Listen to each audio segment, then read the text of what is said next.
প্রিয় তৃতীয় শ্রেণীর শিক্ষার্থীবৃন্দ, দেখো তোমাদের গণিত বই, এই গণিত বইয়ের আমরা আজকে যে চ্যাপ্টারটা করব সেটা হচ্ছে সংখ্যার তুলনা। সংখ্যার তুলনা পেজ দেখো, পেজ হচ্ছে পেজ 10 পৃষ্ঠার এই কাজটা করব আমরা, সংখ্যার তুলনা। ঠিক আছে, আমি তোমাদেরকে বলেছি এই শব্দগুলোর ইংরেজি প্রতিশব্দগুলো আমরা জেনে নেব। সংখ্যার তুলনার ইংরেজি হচ্ছে comparison,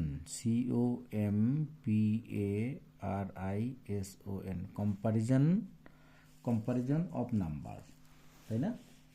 comparison of numbers, NUMBERS, numbers. এই কথাটা তুমি মনে রেখো, কম্প্যারিজন অফ নাম্বারস মানে সংখ্যার তুলনা। ঠিক আছে, সংখ্যার তুলনা।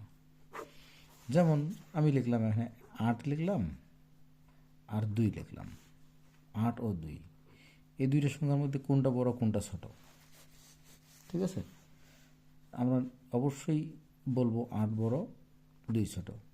এই তুলনা প্রতীক একটা আছে, একটা হচ্ছে এরকম, একটা হচ্ছে এরকম। ঠিক আছে, এই প্রতীক দুটা কি মিন করে জানো? যে সংখ্যাটা বড় থাকবে, এই যে এই প্রতীকটা হচ্ছে, এই প্রতীকটা হচ্ছে গ্রেটার দেন, বা এটাকে আমরা বলতে পারি কি লার্জ টু স্মল, আর এটাকে বলতে পারি স্মল টু লার্জ। ঠিক আছে, লার্জ টু স্মল আর স্মল টু লার্জ, অথবা এটা হচ্ছে গ্রেটার দেন, এটা হচ্ছে স্মলার দেন।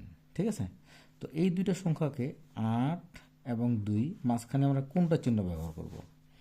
মাঝখানে মনে রাখিও এই মুখটা, এই যে মুখটা আছে, এই মুখটা যেদিকে থাকবে সেইটা বড়, এই মুখটা যেদিকে থাকবে সেটা বড়। ঠিক আছে, সহজ কথা।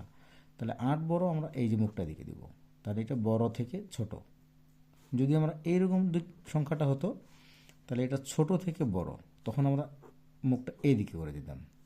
ঠিক আছে, তার মানে সবসময় এই মুখটা থাকবে, এই যে মুখটা, এই মুখটা, এই মুখটা হচ্ছে সবসময় বড়র দিকে থাকবে। ঠিক আছে, তো যে সংখ্যাটা বড় সেই দিকে আমরা মুখটা করে দেব। যদি এই প্রথম সংখ্যাটা বড় থাকে তাহলে এদিকে মুখ করে দেব, দ্বিতীয় সংখ্যাটা বড় থাকলে এদিকে মুখ করে দেব। পড়ার সময় কি পড়ব? এই যে বড়, এটা হচ্ছে বড় থেকে ছোট, তার মানে এটা হচ্ছে গ্রেটার দেন, আর এটা ছোট থেকে বড়, এটা স্মলার দেন। অথবা এটা বলতে পারি আমরা যে লার্জ টু স্মল, অথবা এটাকে পড়তে পারি স্মল টু লার্জ। ঠিক আছে, তাহলে আমরা একটু দেখে নিই। এখানে দেখো 1 10 শত হাজার, 1215, আর এখানে আছে 1 10 শত হাজার, 1125। কোনটা সংখ্যা বড় কোনটা ছোট কিভাবে আমরা নির্ণয় করব? দেখো এখানে হাজারের ঘরে এখানেও 1 আছে, এখানেও 1 আছে, দুই জায়গায় 1 আছে। এবার আমরা যখন দুই জায়গায় 1 আছে, তাহলে আমরা শতকের ঘরে যাই, একক দশক শতক। শতকের ঘরে এখানে 2 আছে, আর এখানে একক দশক শতক, শতকের ঘরে এখানে 1 আছে। তাহলে অবশ্যই শতকের ঘরে যেখানে 2 আছে সেটা বড়, এই সংখ্যাটা বড়। ঠিক আছে, এই সংখ্যাটা বড়।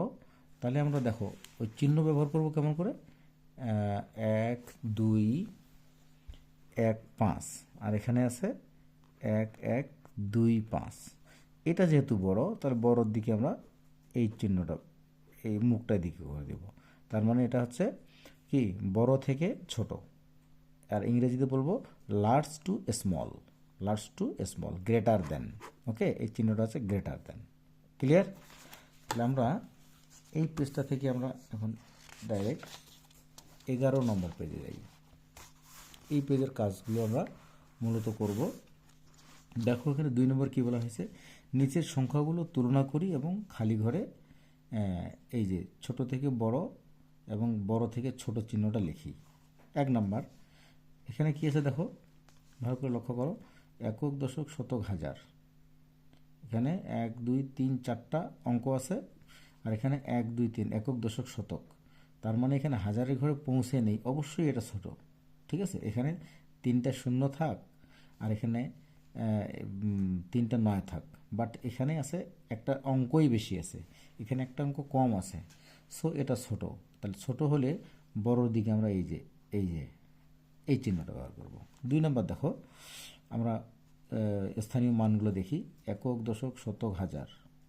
এখানে হচ্ছে একক, দশক, শতক, হাজার, দুইটা মিলে গেছে। এবার শতকের ঘরে যাই।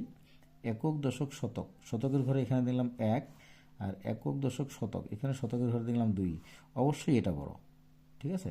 তাহলে এটা যদি বড় হয় তাহলে আমরা এই চিহ্নটা ব্যবহার করব, ঠিক আছে। এটা হচ্ছে স্মলার দেন, স্মলার দেন, ঠিক আছে। Small to great, small to large, okay. Number 3, একক, দশক, শতক, হাজার। হাজারের ঘরে 9, একক, দশক, শতক, হাজার, এখানেও হাজারের ঘরে 9। এবার আমরা শতকের ঘরে যাই। একক, দশক, শতক। শতকের ঘরে 4, একক, দশক, শতক, শতকের ঘরে 4। এ পর্যন্ত ঠিকই আছে। এবার তারা দশকের ঘরে যাব। একক, দশক, এখানে দশকের ঘরে 6, একক, দশক, এখানে দশকের ঘরে 9। তাহলে দশকের ঘরে যেটা বেশি আছে সেটা বড়, তাহলে এটা অবশ্যই বড়, ঠিক আছে। এটা বড়, তাহলে আমাদের এই চিহ্নটা ব্যবহার করব। এটা হচ্ছে ছোট থেকে বড়, স্মল টু লার্জ। 4 নম্বরে যাই। একক, দশক, শতক, হাজার, অযুত। এখানে আছে একক, দশক, শতক, হাজার, অযুত। অযুত দুটাতেই সমান সমান।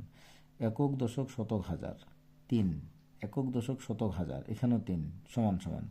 এবার আমরা শতকের ঘরে দেখব। একক, দশক, শতক, একক, দশক, শতক, এখানে 6 আছে, এখানে 7 আছে, অবশ্যই এইটা বড়। তাহলে এটা বড় হলে বড়র দিকে আমাদের এই যে এই চিহ্নটা হবে, মুখটা এই দিকে হবে, ওকে। বাকিগুলো তোমরা করে নিও। 8টা করে দিই, 8টা দেখো, 8টা একটু বড় মনে হচ্ছে। একক, দশক, শতক, হাজার, অযুত। অযুত মানে এই পরেরটা সহ আমরা ধরবো 99,000, 99,000। এখানে কত? একক, দশক, শতক, হাজার, অযুত, লক্ষ। একটা অঙ্কই বেশি। 99,000 বড় না 1 লক্ষ বড়? অবশ্যই 1 লক্ষ বড়, তাহলে এখানেই যায়, ঠিক আছে। বাকি 3টা তোমরা করে আমাকে জানাবে, ঠিক আছে। এরপরে দেখো, এখানে কি করছে, আমরা নিচের সংখ্যাগুলো প্রতীক ব্যবহার করে ছোট থেকে বড় এবং বড় থেকে ছোট লিখি। ছোট থেকে বড়, বড় থেকে ছোট। এই যে এখানে 1999, 2 দিয়ে 3টা শূন্য, 1999, আচ্ছা। একবার ছোট থেকে বড় সাজানো হয়েছে, একবার বড় থেকে ছোট সাজানো হয়েছে। আচ্ছা, এখানে দেখো 2, আমরা এখানে লিখি, একটা করে দেই, 2, তারপর 4টা 1, 2, 3, 4। আরেকটা হচ্ছে 21, 109, 21 দিয়ে 109। এখন আমরা গণি, ঠিক আছে। একক, দশক, একক, দশক, শতক, হাজার, অযুত। অযুতের ঘরে 2 আছে, এখানে আছে একক, দশক, শতক, হাজার, অযুত। অযুতের ঘরে 2 আছে, তার মানে এখানেও 21,000, এখানেও 21,000, ঠিক আছে। শতকের ঘরে যাই। একক, দশক, শতক। শতকের ঘরে এখানে 1, একক, দশক, শতক, এখানেও শতকের ঘরে 1। তাহলে আমরা দশকের ঘরে যাব। একক, দশক, দশকের ঘরে এখানে 1, বাট একক, দশক, এখানে দশকের ঘরে 0। তাহলে এই অঙ্কটা বড়, যেখানে দশকের ঘরে সব মিলে গেছে, বাট দশকের ঘরে এখানে 1 আছে, এখানে 0 আছে, তাহলে এটা বড় হবে, ঠিক আছে।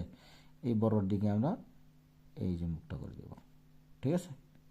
তাহলে এটা যদি বড় হয়, এখন উল্টো দিকে উল্টো করে সাজাই, এটাকে প্রথমে দিয়ে এদিকে ঘুরে দিব, বাস, ওকে। এভাবে হলে তোমার গুনবে। তাহলে 11 পৃষ্ঠার অঙ্কের কাজ আমাদের ওকে। বাকিগুলো তোমরা নিজে করবে, খুব সহজ এগুলো, ঠিক আছে। এগুলো তোমাদের করতেই হবে। এটা ডান লিখে দিলাম, ডান। আজকে কত? 9 তারিখ নাকি? আচ্ছা, আজকে 10 তারিখ না? 10/1/25, ঠিক আছে। এটা তোমরা আরেকবার প্র্যাকটিস করবে। আল্লাহ হাফেজ।